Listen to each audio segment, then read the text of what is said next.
ہیں مفاتیح الغیب میں مولا صدر رحمۃ اللہ علیہ نے اسے ذکر کیا ہے۔ ہم پہلے چار کے نام یاد کر لیں کہ پہلا اس میں مرحلہ یا مرتبہ ہے خاطر یا خواطر بھی اسے کہتے ہیں۔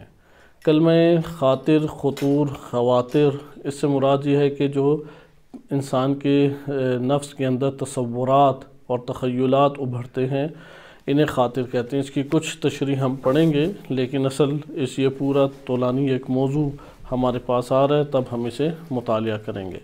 بس سب سے پہلا مرحلہ ہو گیا خاطر، یا اس کو حدیث نفس بھی کہتے ہیں۔ یہ حدیث نفس احادیث اہل بیت علیہم السلام کا لفظ ہے۔ بس اس میں آپ نے مطالعہ کیا کہ خواطر، خاطر یا آپ تخیلات اردو میں کہتے ہیں، یا حدیث نفس، یہ پہلا مرحلہ ہو گیا۔ دوسرا مرحلہ میلان قلبی، یعنی انسان کا اس عمل کو انجام دینے کی طرف ہیجانی رغبت پیدا ہوتی ہے۔ جب بھی انسان کی یہ حدیث نفس کا مرحلہ یا تصورات تھوڑے طولانی ہو جائیں تو انسان کے وجود میں رغبت اسی مقدار میں شدید ہوتی چلی جاتی ہے۔ تیسرا، انسان کے وجود میں قلب کا حکم ہے کہ تمہیں چاہیے کہ یہ انجام دے بیٹھو، یعنی نفس کو ابھارنا اور اس شے کی طرف انسان کو ابھار کے عمل کی دعوت دینا، اسے اعتقاد سے بھی تعبیر کیا جاتا ہے۔ اور چوتھا ہے اعتقاد کے بعد کہ انسان قصد اور ارادہ کر لیتا ہے۔ یہ قصد اور ارادہ ہمیشہ قوی نہیں ہوتا، بعض اوقات یہ قوی ہوتا ہے اور بعض اوقات یہ ضعیف ہوتا ہے۔ آغاز میں ہمیشہ ضعیف ہوتا ہے، لیکن جیسے جیسے حدیث نفس طولانی ہوتی چلی جائے ویسے ویسے یہ قوی ہوتا چلا جاتا ہے۔ یہ چار مراحل ہو گئے۔ بس حدیث نفس ہے، ہیجانی رغبت عمل کی طرف یا میلان قلبی جسے شوق بھی کہتے ہیں، اور نمبر 3 اعتقاد، حکم قلب، یعنی قلب کا حکم لگانا کہ اس عمل کو انجام دے دو، اور چوتھا ہمارے پاس مرحلہ مولا صدر رحمۃ اللہ علیہ کے مطابق آتا ہے ہمت اور جزم، یعنی جزمی طور پہ ہمت باندھ لینا کہ اگر وہ قوی ہو جائے تو ارادے سے تعبیر ہے۔ آئیں اب ہم پہلے مرحلے کو تھے، یعنی یہ چار جب ہمت جو ہے وہ قوی ہو جائے اور ارادہ جزمی جنم لے لے تو عمل سے وہ گناہ صادر ہو جاتا ہے، یا وہ عمل جو ہے وہ انسان سے صادر ہو جاتا ہے۔ حتیٰ کہ یہ چار مراحل فقط گناہ کے نہیں ہیں، بلکہ یہ چار مراحل تمام کے تمام امور معرفت کے ہیں، کیونکہ انسان جب معرفت حاصل کرتا ہے تو اسی طریقے سے انسان کے وجود میں رغبت ہے، شوق ہے، میلان ہے، وہ جنم لیتا ہے اور آہستہ آہستہ انسان اس عمل کو انجام دے بیٹھتا ہے۔ ہم پہلے مرحلے کی طرف آتے ہیں اور اس کے اوپر انشاءاللہ تعالی احادیث کو بھی مطالعہ کریں گے، وہ ہے حدیث نفس۔ حدیث نفس سے کیا مراد ہے؟ کیونکہ اصل انسان کی ناکامی کے بنیادی اسباب میں سے سب سے بڑا سبب یہ حدیث نفس ہے، جسے پہلا مرحلہ کہا گیا ہے۔ یہ پہلا مرحلہ اگر کوئی قابو پا لے تو پھر آگے کے مراحل طے نہیں ہوتے۔ لہذا حدیث نفس یا خواطر، اس کا زائل کرنا، اسے قابو کرنا، اسے کہتے ہیں مراقبہ۔ مراقبے کے بغیر سیر و سلوک کی منازل طے نہیں ہوتی۔ جو مراقبے میں جتنا اپنے آپ کو مشغول رکھے، جو جتنی حفاظت کرے، اتنا بہتر طور پہ عمل کو انجام دے سکتا ہے۔ لہٰذا ان چار کو میں دوبارہ تکرار کر دوں کیونکہ ہم تیزی سے آگے پڑھیں گے۔ یہ جدا جدا اپنے طور پہ مطالب زیر بحث لانے والے ہیں، یہ مختصر طور پہ ہمارے لیے مکمل وضاحت کا باعث نہیں بن سکتے اور تشنگی بڑے پیمانے پہ باقی رہ جاتی ہے، کیونکہ ان چاروں میں جو اصل جڑ ہے وہ حدیث نفس اور ارادہ ہے۔ انسان جتنی بلند ہمت اپنے آپ کو کرنا چاہے اور بڑے عزائم لے کے بڑے بڑے امور انجام دینا چاہے، وہ انسان کے ارادے پر موقوف ہے۔ ہر انسان کی قیمت اس کے ارادے کے اوپر لگتی ہے۔ ارادہ ہے کہ جو انسان کو ہر کام کروا لیتا ہے اور اللہ کی توفیق اسے شامل حال ہو جاتی ہے۔ آغاز حدیث نفس سے ہے۔ حدیث نفس سے مراد یہ ہے کہ نفس کی باتیں، حدیث کہتے ہیں گفتگو کو، باتوں کو۔ حدیث نفس یعنی نفس کی گفتگو، نفس کی باتیں۔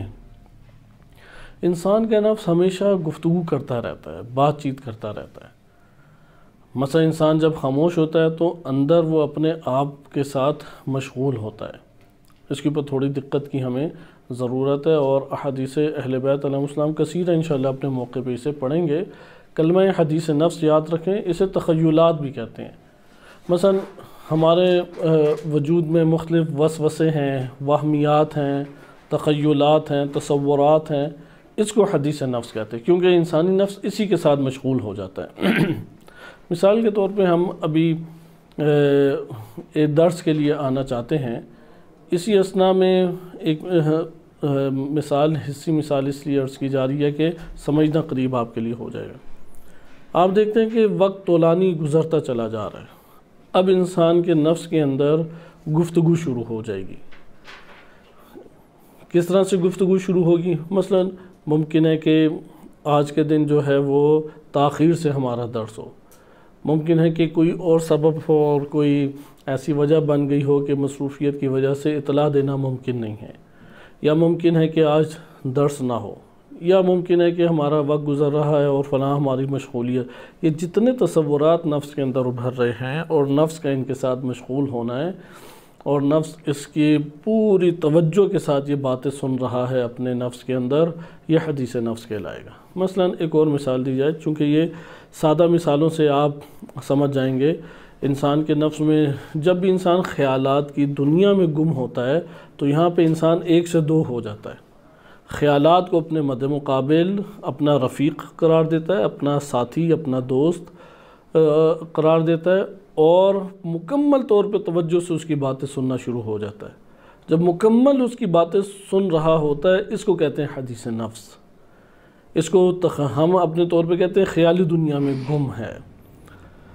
اس لیے عقل حدیث نفس نہیں کہلاتی، عقل کو جدا کیا گیا ہے. حس ہے انسان کے پاس. علمی صورتیں بنیادی طور پہ 3 ہیں. ایک ہے حس سے معلومات کا ہونا، اسے کہتے ہیں معلومات حسی. اگرچہ یہاں پہ معلومات انسان کے نفس کے ساتھ تعلق رکھتے ہیں، چونکہ حواس، ظاہری حواس خمسہ کے ذریعے سے 5 سینسز سے یہ معلومات ہمارے پاس آ رہی ہیں، اس لیے ہم نے اس معلومات کے مجموعے کا نام رکھ دیا معلومات حسی.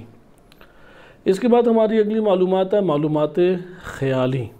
معلومات خیالی میں تصویر کشی نفس کرتا ہے، کیونکہ قوت خیال وہ قلم کی مانند ہے. ہر چیز کو وہ تصویر کشی بنا دے گی، ہر چیز کی وہ صورت گری کرتی ہے.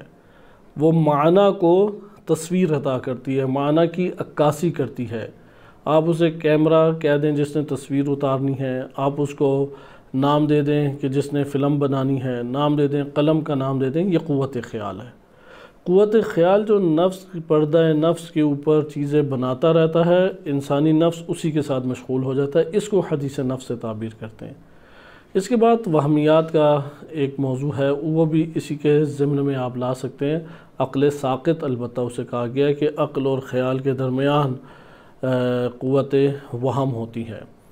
اور ایک ہے قوت عقل جو کہ ادراک کلیات کرتی ہے، جامع معنی کا ادراک کرتی ہے، اسے عقلی معلومات کہتے ہیں. عقلی معلومات ہمارے پاس جدا ہیں.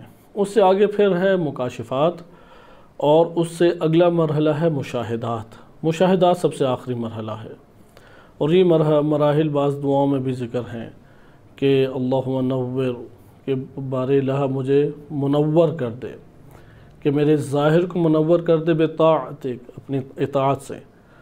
ونور قلبی بمحبتک، اور اب میرے قلب کو اپنی محبت سے منور کر دے.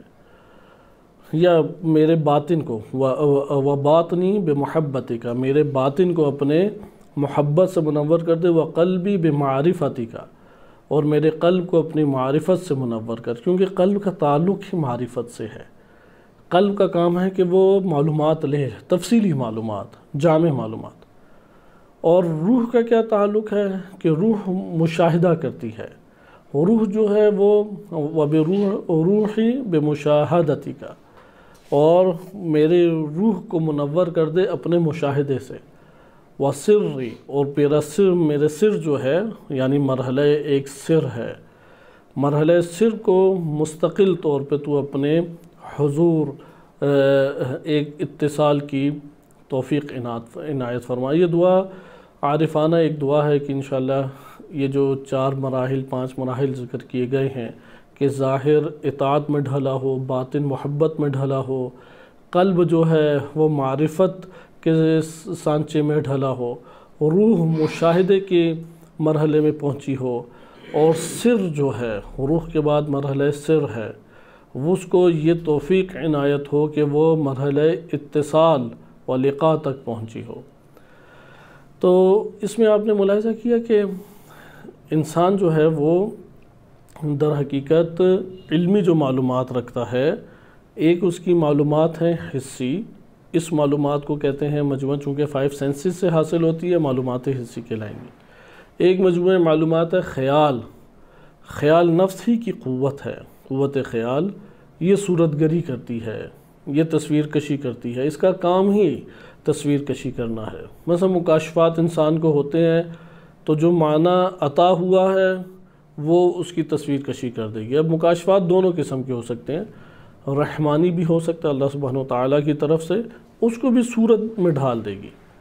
مثلا اگر علم عطا ہونا ہے، مکاشفے میں انسان کو یہ خبر دی گئی کہ تمہیں علم عطا ہوگا، تو قوت خیال اسے ایک پانی کی نہر یا دریا یا چشمے کی صورت میں ڈھال دے گی۔ اسی لیے علماء ذکر کرتے ہیں جو اس فن سے تعلق رکھتے ہیں کہ یعنی رؤیا کے یا منام کے اس موضوع سے تعلق رکھتے ہیں، وہ ذکر کرتے ہیں کہ جب بھی انسان اگر خواب میں وہ پانی یا دودھ کو دیکھے، دودھ پی رہا ہے یا پانی کے اندر ہے یا پانی کے آس پاس ہے، مشاہدہ کر رہا ہے، تو اس کا یہ مطلب ہے کہ اسے مخصوص موضوع کا علم حاصل ہونے والا ہے۔ اب یہ جو تصویر کشی کی ہے یہ قوت خیال نے کی ہے۔ خواب انسان کو قوت خیال کی اساس پر آتے ہیں۔ شیطانی بھی مکاشفہ ہو سکتا ہے، اسے بھی یہ معنی دے دے گی، اس معنی کو صورت دے دے گی، اس لیے قوت خیال کا کام ہی صورت اور تصویر کشی کرنا ہے۔ پھر ایک قوت وہم ہے، قوت عقل ہے، پھر قلب کی دنیا ہے، قلب کی دنیا کے بعد پھر روح کی دنیا ہے، پھر روح کی دنیا کے بعد پھر عالم سر ہے، پھر خفی یا اخفا، مقام خفی ہے، مقام اخفا ہے۔ 7 جہان اس طور پہ عرفاء نے متعارف کرائے ہیں، ممکن ہے زیادہ ہوں کم ہوں، بہرحال معروف یہی ہے۔ تو خلاصہ کلام یہاں پر کہ آپ نے ملاحظہ کیا کہ حدیث نفس کہاں پر ہے۔ حدیث نفس حس اور خیال اور وہم، ان 3 کے آپ دائرے میں اس کو بالخصوص مقید رکھیں۔ جب ہم حدیث نفس کہہ رہے ہیں تو یہ عقلی معلومات نہیں ہیں۔ جب حدیث نفس کہا جا رہا ہے تو یہ مکاشفات میں معنی حقیقی عطا کرنا نہیں ہے۔ حدیث نفس کیا ہے؟ انسانی نفس جو ہے وہ طرح طرح کی تصاویر یا واقعات بنا کے پوری سٹوری اور کہانی بنا کے پیش کرتا ہے، اور انسانی نفس اسی کے ساتھ مشغول ہو کے باتیں کرتا ہے۔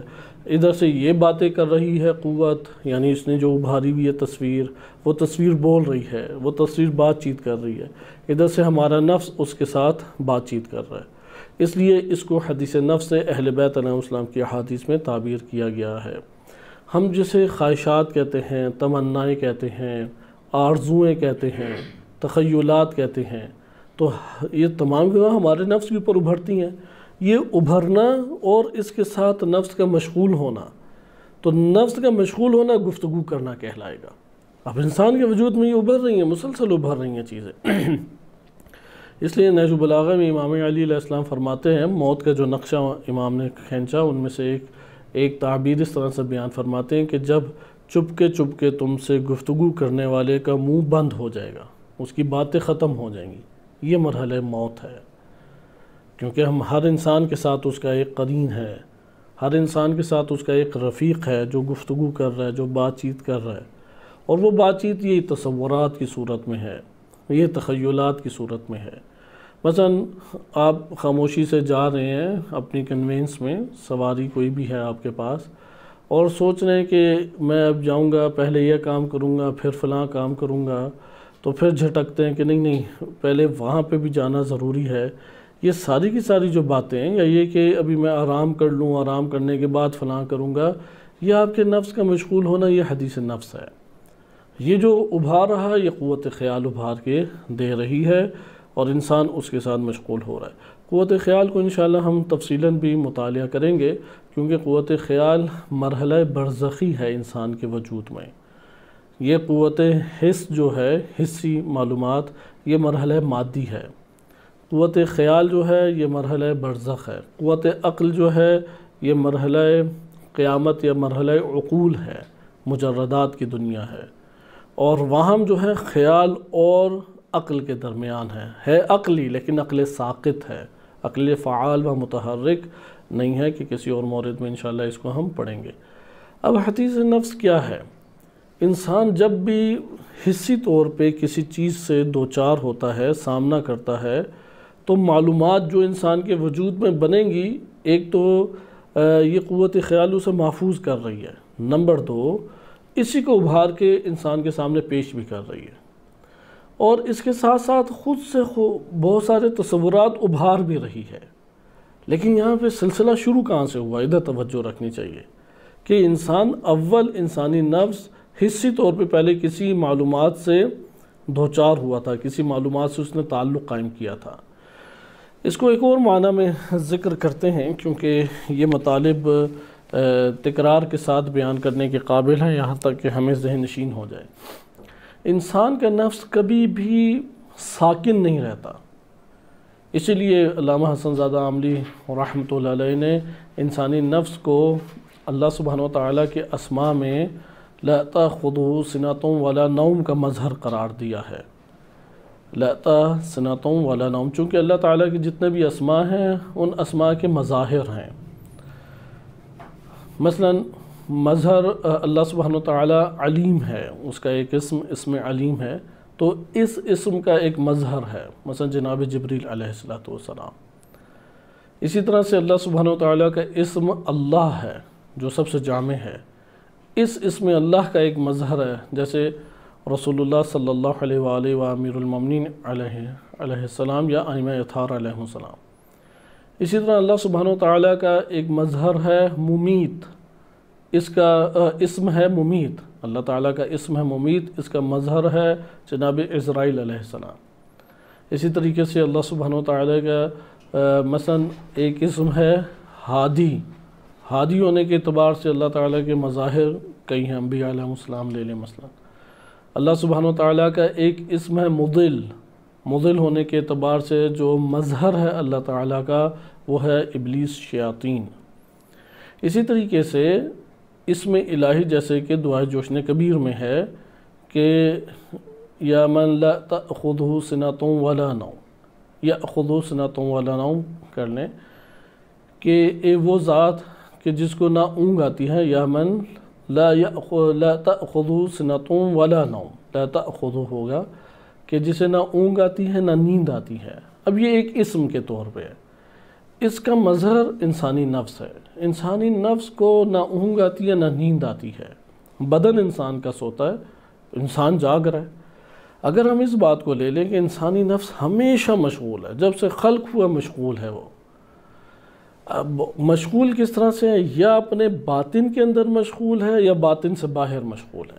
بس انسان کے پاس اس طور پہ جہان بن جاتے ہیں، کیونکہ انسان طول میں ایک ایسی ہستی ہے کہ جو طول میں ایک خلقت آباد اللہ تعالیٰ نے کی ہے۔ مثلا اس کو عالم عقول سے بھی تعلق ہے، عالم برزخ سے بھی تعلق ہے، عالم مادہ سے بھی انسان کا تعلق ہے، اور ہر عالم کا نمونہ انسانی نفس کے اندر موجود ہے۔ عالم عقول کا جو فرشتوں کا جہان ہے، فرشتوں کے جہان کو کہتے ہیں عالم عقول، اسے عالم قیامت سے بھی تعبیر کیا جاتا ہے، یا عالم جبروت بھی اسے کہتے ہیں، جبروت، ملاکوت اور ناسوت۔ عالم لاہوت یہ عالم الہ ہے، خود اللہ نہیں ہے، جہان الہ ہے، اسے جہان ممکن ہے کہ ہم کہہ سکیں کہ خدا کے جہان تدبیر ہے، یہاں سے اللہ تعالیٰ ہر شے کی تدبیر فرما رہا ہے۔ لیکن ہمارے لیے جو جہان شروع ہوتا ہے وہ عالم جبروت ہے، عالم ملاکوت ہے، عالم ناسوت ہے۔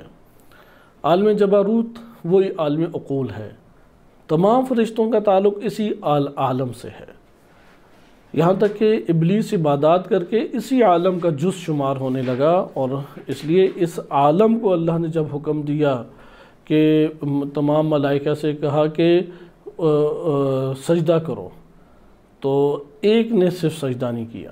اب یہاں پہ سوال پیدا ہوگا کہ اگر وہ ملک نہیں تھا تو پھر تمام ملائکہ کو اللہ تعالیٰ نے حکم دیا کہ سجدہ کرو، تو کیوں ابلیس کو یہ حکم شمار ہو گیا؟ کیونکہ وہ اس عالم میں ایک جز شمار ہوتا تھا۔ خلاصہ کلام کہ ابھی انشاءاللہ تعالی ان عوالم کو کسی مورد میں ہم دیکھیں گے، کیونکہ حدیث نفس کا جو موضوع ہے وہ انہی حقائق سے وابستہ ہے۔ تو عالم عقول یہ جہان فرشتہ ہے، انسان اس سے بھی تعلق رکھتا ہے۔ عالم برزخ ہے جسے عالم ملکوت بھی کہتے ہیں، عالم مثال، عالم خیال، مختلف نام ہیں اس کے۔ اور پھر عالم مادہ، عالم ناسوت بھی اسے کہتے ہیں، اور اس کے بھی مختلف اس طور پہ نام ہیں کہ اس میں جسم عنصری، جو جسم ہے اسے جسم عنصری کہتے ہیں، جو عالم برزخ میں جسم ہے اسے جسم برزخی کہتے ہیں، اور اسی طرح عالم قیامت میں ایک جسم ہے۔ تو روح جسم کے بغیر بھی نہیں ہے، ہر جہان کے مطابق اسے جسم عطا ہوگا۔ لہٰذا اب آپ جب اس چیز کو ملاحظہ کر رہے ہیں تو یہاں پہ جو برزخ کا نمونہ ہے وہ قوت خیال ہے، عقل جو ہے وہ عالم عقول کا ترجمان ہے، قوت خیال عالم برزخ کی ترجمان ہے، اور 5 سینسز یا حس وہ عالم مادہ، عالم ناسوت کے ترجمان ہے۔ یہ ہمارے پاس ایک خلاصتاً بات آئی کہ اس کی تشریحات، تفصیلات کافی زیادہ ہیں کہ انشاءاللہ تعالی کسی اور مورد میں ذکر ہوں گی۔ اب ہمارے اوپر ہے کہ ہم نے کس عالم میں زندگی بسر کرنی ہے۔ حیوانات اور شیاطین، ان کی کل رسائی صرف عالم برزخ تک ہے، اس سے آگے نہیں اب جا سکتے۔ عالم عقول سماوی ایک جہان شمار ہونا شروع ہو جاتا ہے۔ جتنے حشرات ہیں، کیڑے ہیں، جو مائکروسکوپ سے جراثیم نظر آتے ہیں، جو جاندار ہے اس دنیا میں، حتیٰ جمادات، یہ پتھر وغیرہ جو ہو گئے، یہ سارے کی ساری خلقت، یہ جب نزول کیا اللہ سبحانہ وتعالیٰ سے خلق ہوئی ہیں یہ چیزیں، اللہ خالق ہے تو اوپر سے نیچے تک آئی ہیں، لیکن جب واپسی کا سفر ہوگا تو سارے کے سارے ایک جہان میں نہیں ہیں، برزخ تک رک جائیں گے۔ بعض ہیں جو عالم قیامت تک ہیں، بعض ہیں جو آگے جائیں گے، یہاں تک کہ حد لا یقف، مقام لا یقفی، جیسا کہ علامہ حسن زادہ عاملی رحمۃ اللہ علیہ انہوں نے تفصیل سے اسے ذکر کیا ہے۔ انسان کے لیے پھر کوئی مقام نہیں ہے کہ کہاں رکے گا، کیونکہ اللہ تعالیٰ کی ذات لامحدود ہے، پھر عوالم اسی طرح سے انسان طے کر سکتا ہے۔ اب جو انسان جس جہان کے ساتھ مشغول ہے وہی اس کی قیمت ہے، وہ اسی کے درمیان رہ جائے گا۔ جو عالم مادہ کے ساتھ مشغول ہے وہ مادی جہان میں ہی ایک نوع ہے، اس کا برزخ سے آگے پھر سفر نہیں ہے۔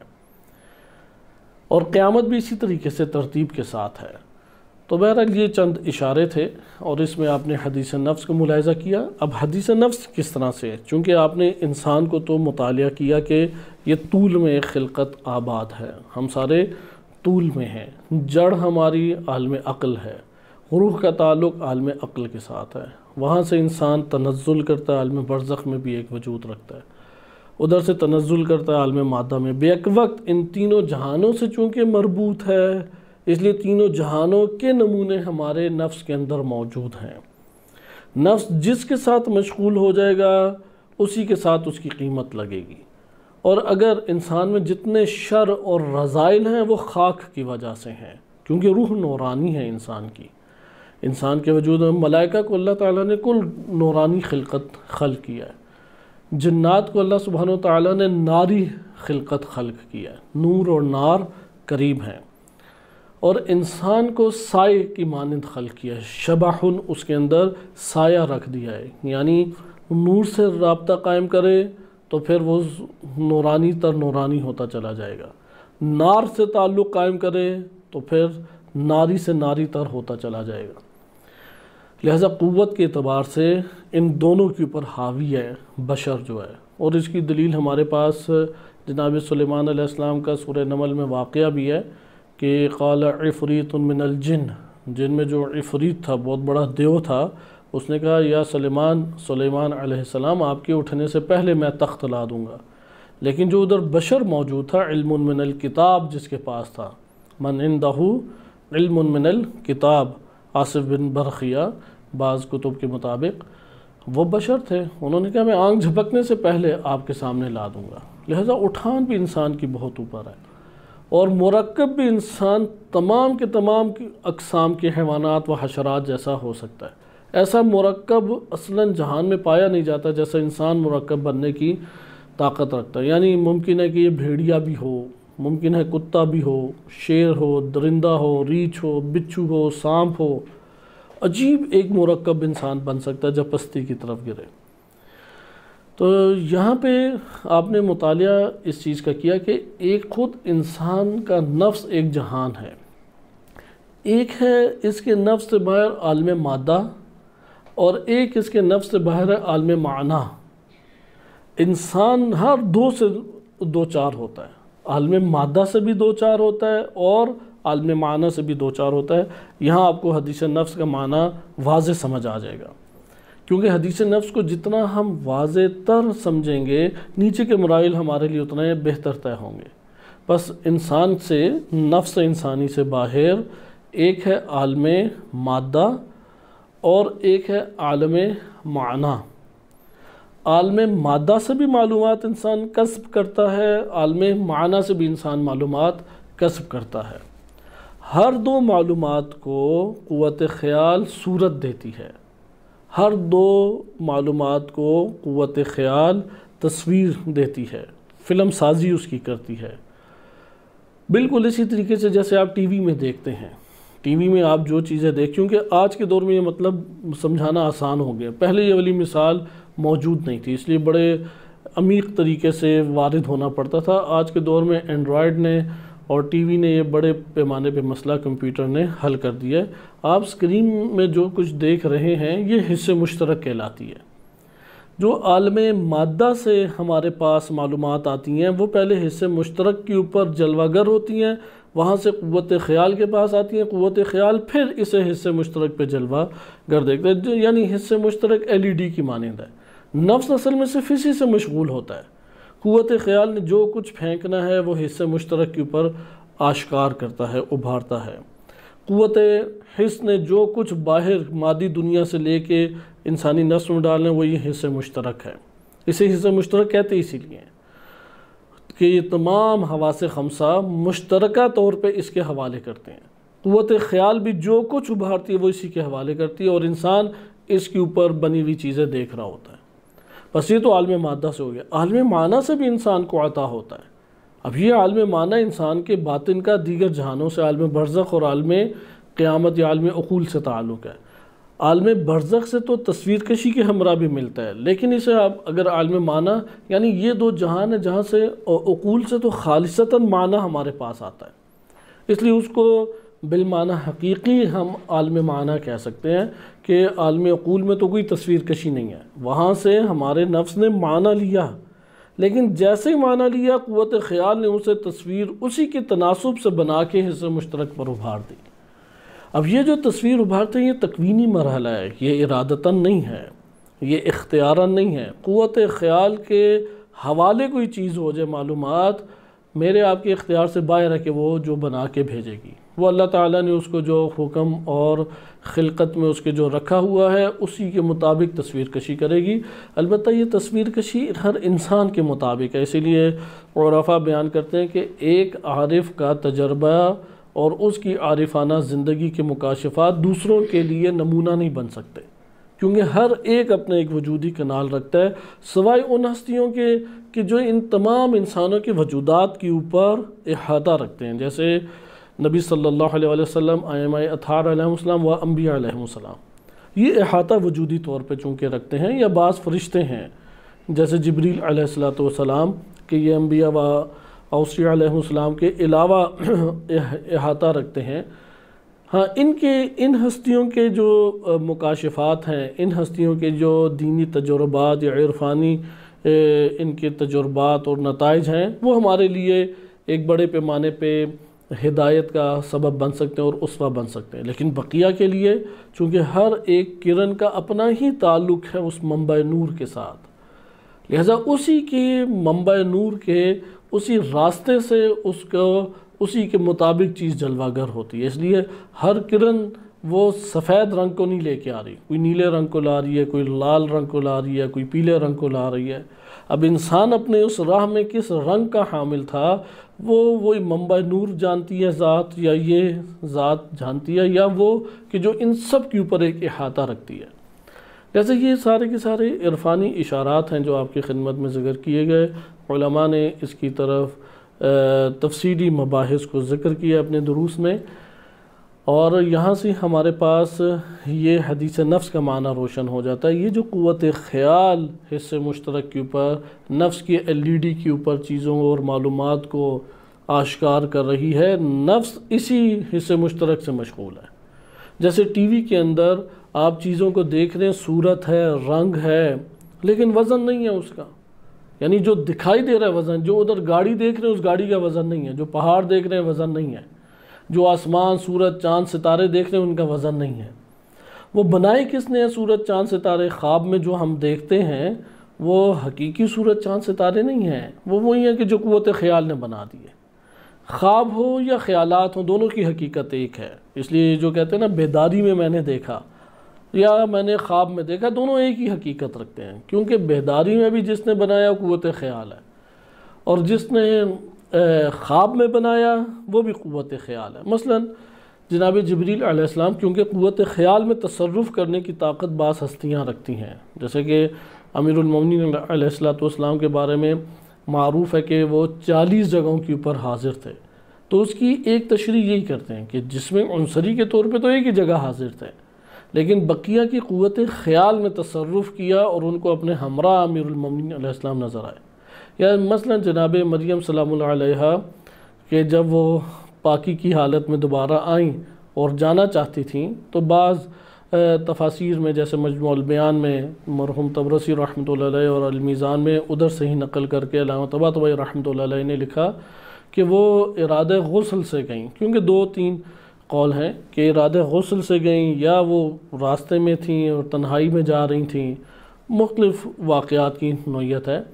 تو جب انہوں نے پردہ کھینچ دیا تو وہاں پہ جناب جبریل علیہ السلام نے تمثل کیا۔ تمثل یہی ہے کہ ان کے قوت خیال میں تصرف کر کے اپنے آپ کو ایک خبرو جوان کی صورت میں عیاں کیا، جسے دیکھ کے جناب مریم سلام اللہ علیہ کانپ کے رہ گئیں، اور انہوں نے اسی وقت اللہ کی بارگاہ میں پناہ مانگی۔ اب یہاں پہ جبریل علیہ السلام عالم عقول سے وہ اپنی حقیقت اسی طرح محفوظ ہے، لیکن انہوں نے قوت خیال میں تصرف کیا، اور قوت خیال نے صرف جناب مریم سلام اللہ علیہ کے سامنے عیاں کیا جناب جبریل علیہ السلام کو۔ یا اسی طریقے سے داہیہ کلبی جو بڑے خبرو ایک صحابی تھے اور اکثر سفر پہ رہتے تھے، ان کی شکل میں اگر نبی صلی اللہ علیہ وسلم کی قوت خیال میں بھی ان کے سامنے اس طرح جناب جبریل ظاہر ہوتے، یا اگر کسی کو داہیہ قلبی دکھائی دیتے تو ان کی قوت خیال میں تصرف کیا جاتا، اسے تمثل سے تعبیر کیا جاتا ہے۔ لہذا قوت خیال یہی کام کرتی ہے، معلومات اگر حس فراہم کر رہی ہے نفس کو، یہ معلومات پکڑ کے قوت خیال نے تصویر کشی کر دینی ہے یا پورا ایک واقعہ وجود دے دینا ہے۔ اور اگر عالم معنی سے کوئی معنی لینے میں کامیاب ہو گئی تو عالم معنی سے جو معنی لیا اسے بھی تصویر کشی کر دے گی۔ مثلا عالم معنی سے کیا معنی کہ جو حضرت یوسف علیہ السلام کے دور میں عزیز مصر تھا، اس کو عالم معنی سے یہ معنی عطا کیا گیا کہ مستقبل میں قحط آ رہا ہے، 7 سال خوشحالی اور 7 سال قحط۔ اب یہ معنی جیسے ہی اس کے نفس کو ملا تو اس کے نفس میں قوت خیال نے فوراً گایوں کا ایک پورا نقشہ کھینچ دیا، واقعہ بنا دیا، ڈرامہ ایک کریٹ کر دیا کہ جس میں پتلی 7 گائیں ہیں وہ موٹی گایوں کو کھا رہی ہیں، اور خوشے جو ہیں گندم کے مثلاً وہ خشک ہو چکے ہیں سرسبز ہونے کے بعد۔ تو اب اس واقعے یا اس ظاہر کے ماورا معنی کو لینا ہے، جہاں پہ عالم معنی کو لے کے تصویر کشی قوت خیال کر دے، تصرف کر دے، وہاں پہ معبر کی ضرورت ہے۔ وَإِلَّا ہر خواب جو ہے وہ تعبیر کا محتاج نہیں ہے۔ مثلا خواب ہمارے پاس 3 قسم کے ہو جاتے ہیں۔ ایک ہمارے پاس خواب وہ ہے کہ جس میں وہ ہے اضغاث الاحلام، وہ قوت خیال نے بس اٹھا کے پھینکا ہے، وہ کوئی عالم معنی سے نہیں معنی لیا نفس نے، وہی مادی طور پہ جو معلومات تھیں وہ انسان کے نفس میں موجود تھی، کچھ حوادث انسان کے ساتھ ہوئے تھے، انہی کو گھما پھرا کے قوت خیال نے اٹھا کے وہ معنی حصے مشترک پہ ہمارے LED پہ ہمارے اجاگر کیا۔ انسانی نفس جو ہے وہ سوتے ہوئے یا جاگتے ہوئے اس کی طرف مشاہدہ کیا۔ سوتے ہوئے کو خواب کہتے ہیں کہ انسان جب سو رہا ہے تو اس کا نفس اس LED کے اوپر ہی تصویریں دیکھ رہا تھا۔ مثلا جیسے ہم دیکھتے ہیں کہ بہت زیادہ مشغول اپنی زندگی میں ہم کسی واقعے کے اندر رہیں یا ایک کام ہم صبح سے شام تک کرتے رہیں، وہی ہمیں صورت خواب میں دکھائی دیتا ہے۔ وہ کیوں صورت خواب میں دکھائی دیتا ہے؟ چونکہ نفس جب کثرت سے اس کے ساتھ مشغول رہا تو مسلسل حواس ہمارے معلومات اس کے وجود میں اسی کے مطابق منتقل کرتے ہیں۔ البتہ حواس کا جب تعلق شے سے ٹوٹ جاتا ہے تب وہ معلومات بنتی ہیں، ڈائریکٹ وہ معلومات نہیں بن رہی ہوتی۔ جب تک مثلا ہم ایک چیز کو دیکھ رہے ہیں اپنے خارج میں، اپنے نفس سے باہر ایک چیز کو دیکھ رہے ہیں، جیسے ہی ہماری آنکھ کا تعلق اس سے ٹوٹے گا وہ معلومات بن جائیں گی۔ معلومات کو قوت خیال پھر کیا ہے؟ وہ تصویر دے دے گی۔ اس لیے انسان دیکھتا وہ ہے جو قوت خیال بناتی ہے، نہ کہ وہ جو آنکھ معلومات منتقل کر رہی ہے۔ یعنی منتقل کرنے سے مراد یہ ہے کہ آنکھ جو ہے وہ ہمارے پاس جو معلومات بھی بھیجے گی اس معلومات کی تصویر کشی در حقیقت قوت خیال کا۔ یہ ملا صدر رحمۃ اللہ علیہ کا نظریہ۔ مثلا آسمان کے اوپر آسمان نیلا نہیں ہے، سورج کی جب کرنیں پڑتی ہیں، ابھی بھی سائنسدان اس کے اوپر حیران ہے کہ سورج کی جب کرنیں ادھر آتی ہیں تو نیلا رنگ پانی کی علامت ہے۔ تو یہ نیلا رنگ پھر ایک اس بات کی نشاندہی کرتا ہے کہ ممکن ہے کہ سورج کے اندر پانی ہو، چونکہ پانی ہے جہاں پر وہاں پہ حیات ہے، اور اسے سورج میں جانے کا ایک امکان وہ اپنے طور پہ پیدا کرتے ہیں۔ بہرحال ہمیں آسمان نیلا دکھائی دیتا ہے، لیکن کیسے نیلا دکھائی دے رہا ہے؟ ہمارے وجود میں منتقل ہوا، قوت خیال نے اس کے مطابق تصویر کشی کی، اور تصویر کشی کرنے کے بعد وہی صورت، ممکن ہے قوت خیال بعینی وہی صورت ابھار دے، ممکن ہے قوت خیال تھوڑا تصرف کر کے ابھار دے۔ بہرحال یہ قوت خیال کا اور نفس کا آپس میں تعلق ہے۔ حواس اپنی امانت داری کے ساتھ معلومات پہنچانے کی ذمہ داری رکھتے ہیں، البتہ جتنی توان ہے ان میں، اگر ان میں طاقت اور توان ہی کم ہے تو جتنے ان کے دائرہ حس میں آیا اتنا پہنچائیں گے، جتنا دائرہ حس میں نہیں آیا اس سے زیادہ وہ پہنچا ہی نہیں سکتے۔ لیکن قوت خیال یا بعینی اسی کو بنا دے گی یا اس میں کچھ تصرف کر کے بنا دے گی۔ بہرحال قوت خیال نے معنی ابھارنا ہے، اور انسان وہ معنی دیکھتا ہے جو قوت خیال کے توسط سے ابھرا ہوا ہے۔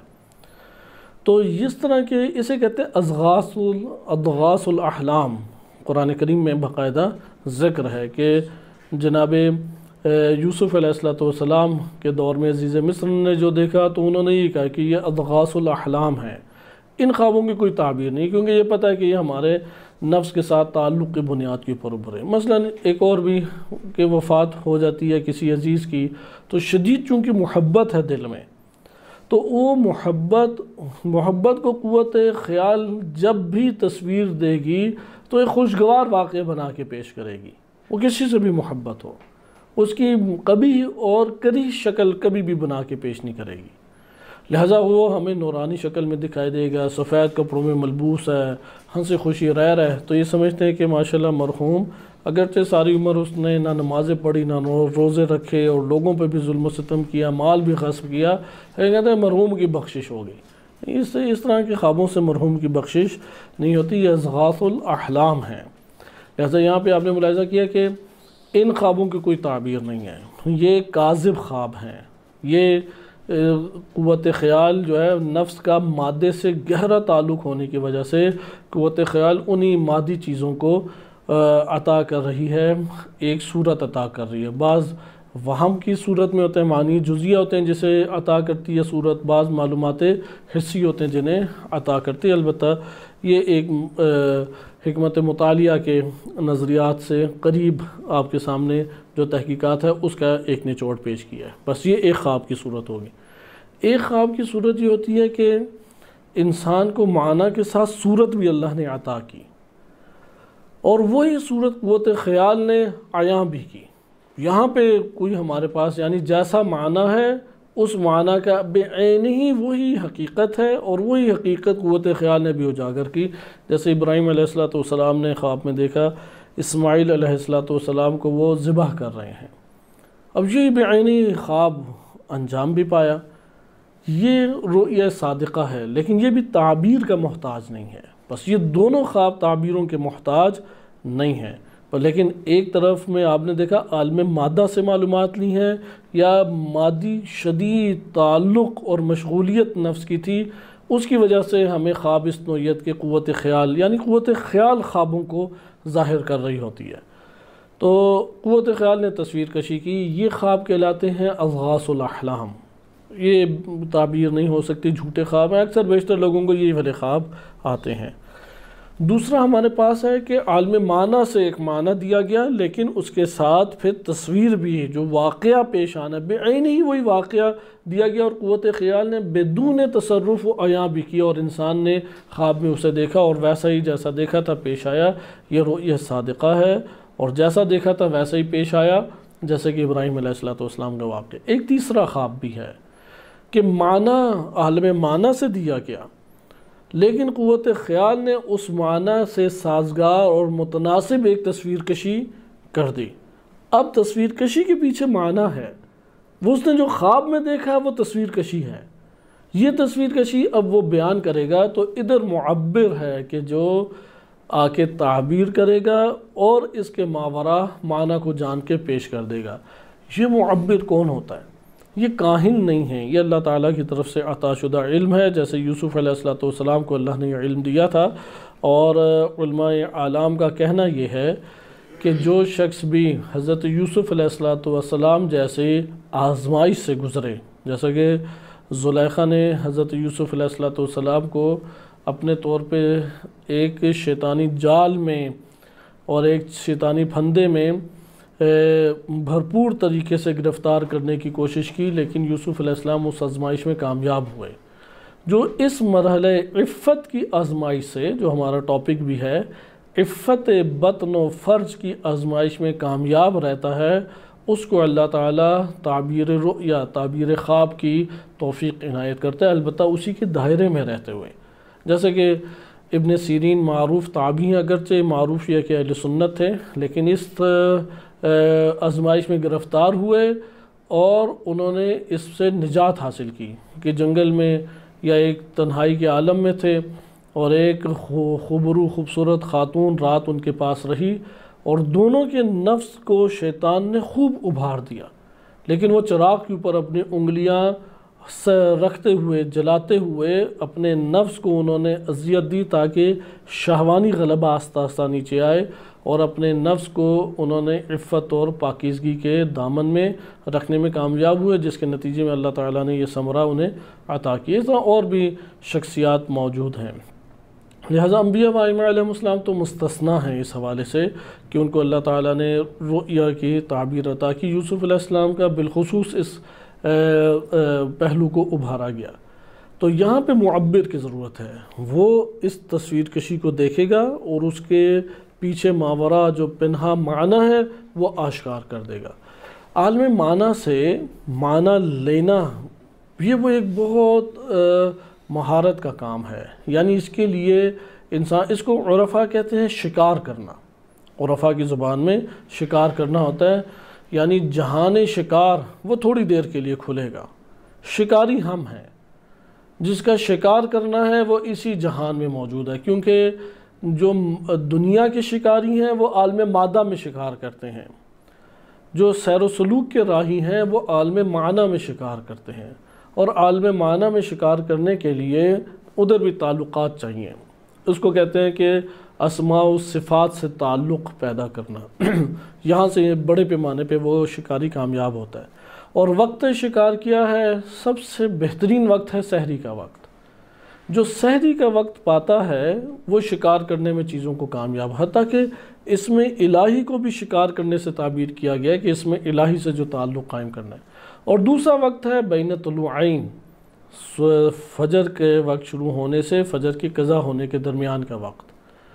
سحری کے وقت کو کہا گیا ہے کہ یہ شکارگاہ کی طرف سفر کرنا ہے۔ وہ تکرار کے ساتھ اساتذہ عرفان اس بات کو بیان کرتے ہیں، اور عرفان عملی کے اساتذہ بھی اس کو تاکید سے ذکر کرتے ہیں کہ جو سحری کا وقت کھو دیتا ہے وہ اس نے شکارگاہ تک ہی نہیں پہنچتا۔ لہذا سحری کے وقت کبھی بھی انسان وہ گزرنے نہ دے۔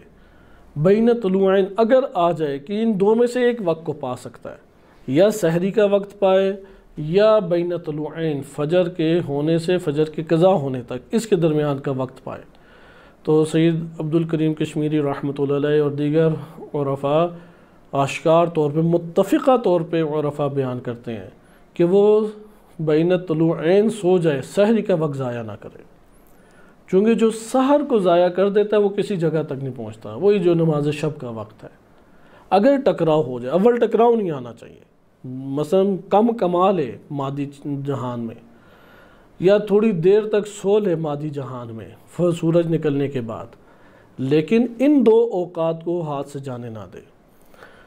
اگر ان دو اوقات میں، کیونکہ بالآخر انسان کسب و کار کرنا ہے، مادی زندگی کے اوپر ہی آخرت کی زندگی موقوف ہے، جس کی دنیا نہیں اس کی آخرت آباد ہونا مشکل ہو جاتی ہے، لہذا انسان کسب و کار کے اعتبار سے بعض اوقات نہیں دونوں کو جم کر پاتا، ٹکراؤ آ جاتا ہے۔ وہ کہتا ہے کہ یا سحری کے وقت جاگ سکتا ہوں یا بین طلوعین، تو کس وقت جاگوں؟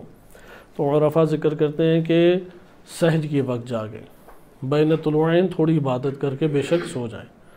کراہت ہے اس میں بھی، کراہت اسی لیے اللہ تعالیٰ کو ناپسند ہے، شدید کراہت رکھی گئی ہے کہ بین طلوعین سونا۔ رزق میں کمی، رزق معنوی میں کمی، مادی رزق میں بھی ممکن ہے کہ کمی آتی ہو، لیکن زیادہ اس کا جو ظہور ہے وہ معنوی رزق کی طرف ہے ان احادیث کا۔ لہٰذا یہ جو سحری کا وقت ہے یہ شکار کا وقت ہے، عالم معنی میں شکار کرے نفس۔ اگر عالم معنی سے شکار کرتا ہے یہ حدیث نفس نہیں ہے۔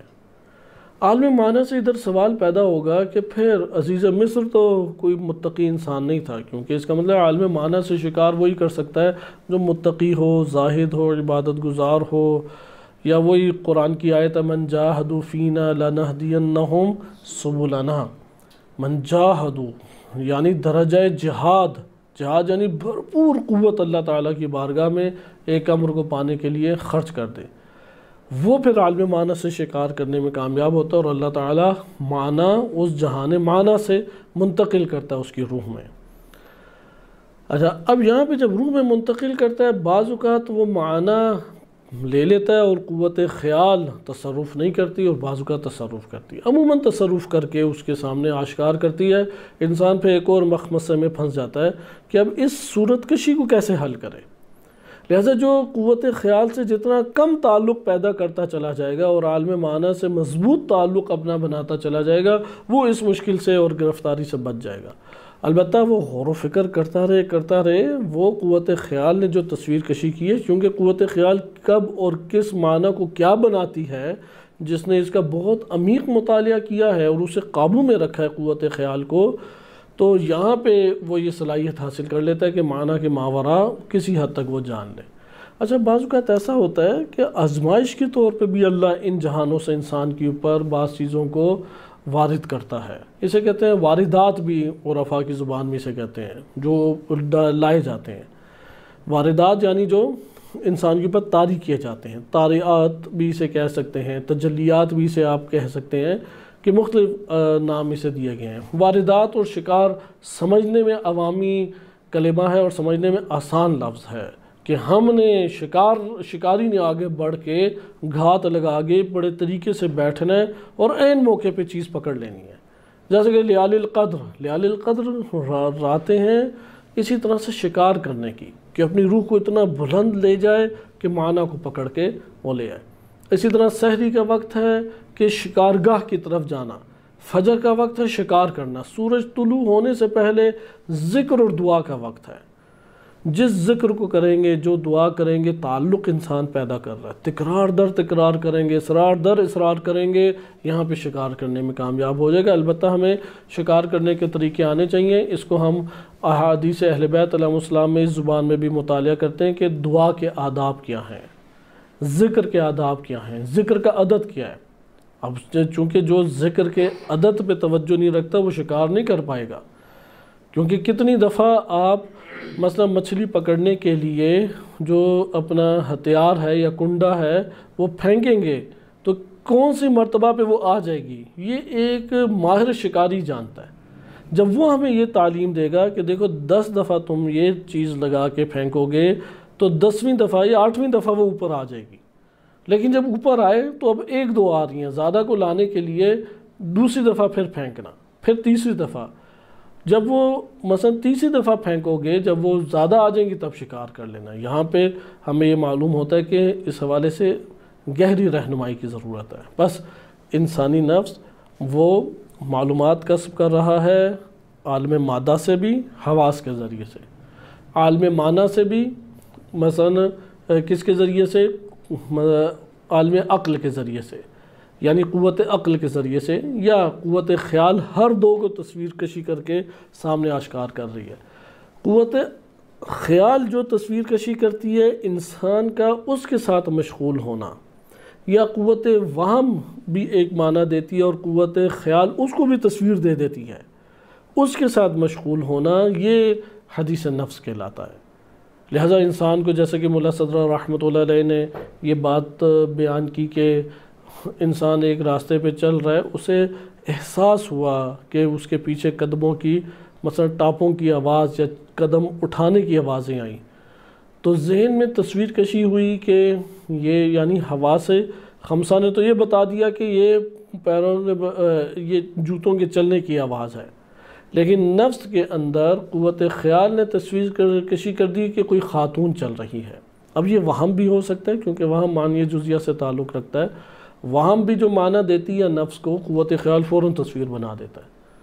جیسے کہ عموماً خوف اسی لیے ہمارے اوپر طاری ہو جاتا ہے، مثلا ہم فلاں جگہ گئے تو یہ ہوگا وہ ہوگا فلاں ہوگا، یہ قوت وہم کے ذریعے سے ہمارے پاس معنی آیا، اس معنی کی پوری تصویر کشی قوت خیال نے کی، قوت خیال نے جو تصویر کشی کی اس کے ساتھ مشغول ہوئے، اب گھبرا جائیں گے، تو تصویر کشی اس نے کر دی۔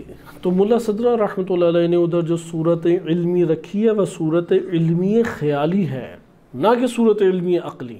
عقلی ادھر مراد نہیں ہے، صورت امرأہ وہ خاتون کی جو صورت اس کے نفس کے اندر بنی، تو یہ جو صورت بننی ہے، اب قوت خیال کیسے نقشہ کھینچ رہی ہے کہ تم جا رہے ہو، تمہارے پیچھے ایک خاتون چل رہی ہے، اور جو یہ گلی ہے اس گلی میں دیگر افراد بھی آ جا رہے ہیں، لیکن مثلا تمہارے دائیں طرف کر کے وہ بالکل اس طریقے سے چل رہی ہے کہ اگر تم تھوڑی سی گردن گھماؤ تو اسے دیکھ سکتے ہو۔ اب اتنا ہی اس نے یہ جو ساری گفتگو کی ہے اسے کہتے ہیں حدیث نفس۔ یہ جو نفس نے اب باتیں کی ہیں، انسانی نفس اسی کے ساتھ مشغول ہے، اب وہ سیدھا خاموش سر جھکا کے چل رہا ہے، لیکن یہ اپنے نفس کے اندر جھانک کے دیکھے تو وہ باتیں کر رہا ہے۔ اب نفس کہہ رہا ہے کہ نہیں ابھی وہ تھوڑی دیر رک گئی ہے، تم بھی قدم مثلاً آہستہ کر لو، تو ممکن ہے کہ اگر تم نے دیکھ لیا تو ممکن ہے کہ کوئی تمہیں اور نہ دیکھ رہا ہو، یا انتظار کرو کہ گلی میں تھوڑی تنہائی ہو اور تمہیں احساس ہو کہ یہ رغبت بھی خاتون کی ہے یا نہیں۔ اب یہ ساری کی ساری باتیں جو نفس میں اس طرح کی ابھرتی ہیں یہ حدیث نفس کہلائیں گی۔ جیسا مولا صدر رحمۃ اللہ علیہ فرماتے ہیں یہ پہلا مرحلہ ہے حدیث نفس۔ یہ انشاءاللہ تعالیٰ اس کی آگے تفصیل آئے گی تو ہم اس تفصیل میں پھر اس سے ہٹ کے، چونکہ آج ہم نے دیکھا کہ نفس 2 جہانوں سے دو چار ہوتا ہے اور دونوں معلومات ڈال رہے ہوتے ہیں، اور ایک وہم بھی ہے جسے عقل ساقط کہتے ہیں، وہ بھی معلومات فراہم کر رہی ہے لیکن معنی جزیہ۔ عالم معنی میں معنی کلیہ، ہر 2 معنی جزیہ یہ عالم معنی سے آ رہی ہیں، کیونکہ عقل ساقط ہم نے اسے کہا وہم کو، اور ایک عالم مادہ سے آ رہی ہیں۔ ہر 2 معلومات کو قوت خیال جو ہے وہ ٹی وی کے ڈراموں اور مختلف طرح کی فلموں اور سین اور کلپس کی طرح ایک پورا کا پورا ایک منظر کشی کر دیتی ہے، اور عالم خیال کے اوپر حصہ مشترک کے اوپر یہ اجاگر کرتی ہے، نفس اس سے پھر 2-4 ہوتا ہے، اور اس طریقے سے ہمارے سامنے یہ حدیث نفس کا مرحلہ آتا ہے۔ حدیث نفس کو آپ نے مطالعہ کیا، یہ باتیں جتنی طولانی ہوتی چلی جائیں گی بقیہ مراحل تیزی سے طے ہوں گے، اور بعض موضوعات پہ ان باتوں کے طولانی ہونے کے اوپر اللہ تعالیٰ نے ممنوعیت اور پابندی لگائی ہے۔ ادھر ہم نے نفس اور ان باتوں کو توڑنا ہے، قوت خیال کو قابو کرنا ہے، اس لیے سیر و سلوک میں جو اللہ تعالیٰ کے راہ کے راہی ہیں، جو کمر کس لیتے ہیں کہ ہمت کر کے آگے بڑھنا ہے انہوں نے، یا کوشش حد عقل کرنی ہے، کوشش ہم سب کا وظیفہ ہے، اور راہی بن سکے نہ بن سکیں کوشش ضرور کرنی چاہیے۔ تو اس کا پہلا مرحلہ ازالت الخواطر ہے، یہی خواطر ہیں جسے حدیث نفس کہہ رہے ہیں، اسی کو خاطر کہتے ہیں، خطور کہتے ہیں۔ یہاں پہ شیطان آمیزش کرتا ہے، یہاں پہ وہم کا تعلق شیطان سے بن جاتا ہے۔ قوت خیال ان میں سے کسی سے تعلق نہیں رکھتی، وہمیات تک رسائی ہے شیاطین کی، وہ وسوسے ڈالتی ہے، معلومات جیسے ہی آتی ہیں قوت خیال اس کے مناسب تصویر کشی کر دیتا ہے۔ تو یہ آپ نے مطالعہ کیا کہ اس مقام کے اوپر ہمیں حساسیت سے توجہ رکھنی ہے۔ مراقبہ اسی کو کہتے ہیں، نفس کو بچاؤ، قوت خیال کو قابو کرو، اور وہم کو، قوت خیال اور وہم کو قابو انسان کرے، تاکہ انسان کا عالم معنی سے حقیقی تعلق قائم ہوتا رہے، یا اگر ہو جائے تو قابو کرنے کی کوشش کرے۔ پھر اس کے اوپر ایک طولانی گفتگو ہے کہ مراقبے کو انشاءاللہ ہم جداگانہ طور پہ علماء اعلام کے تناظر میں مطالعہ کریں گے، کہ بقیہ مرحلے اگلے درس میں انشاءاللہ دیکھیں گے۔ صلی اللہ علیہ سیدنا محمد وآلہ الطاہرین۔